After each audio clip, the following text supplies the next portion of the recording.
વડાપ્રધાન નરેન્દ્ર મોદીના કાર્યક્રમના 12 વર્ષ પૂર્ણ થતા આજે રાજકોટ ખાતે ભાજપ દ્વારા સ્વચ્છતા અભિયાન હાથ ધરવામાં આવ્યું, જેમાં સાંસદ પરસોત્તમ રૂપાલા તેમજ ધારાસભ્યો અને ભાજપના કોર્પોરેટરો અને આગેવાનો આ અભિયાનમાં જોડાયા હતા। શહેરના અલગ અલગ માર્ગો પર સ્વચ્છતા અભિયાન હાથ ધરવામાં આવ્યું હતું, તેમજ પૂર્વ કેન્દ્રીય મંત્રી અને રાજકોટના સાંસદ પરસોત્તમ રૂપાલાએ રસ્તા પર નાના વેપારીઓ સાથે સંવાદ પણ કર્યો હતો।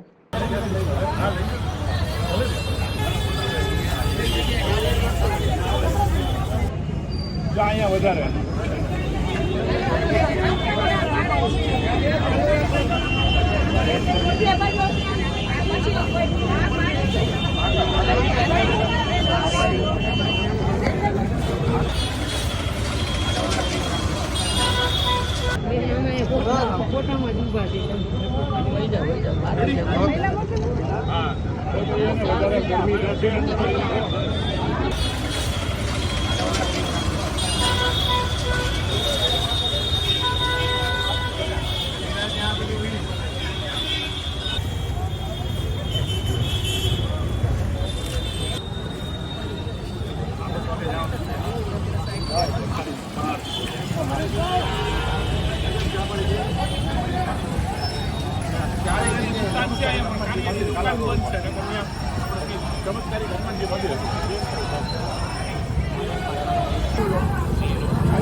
Thank you.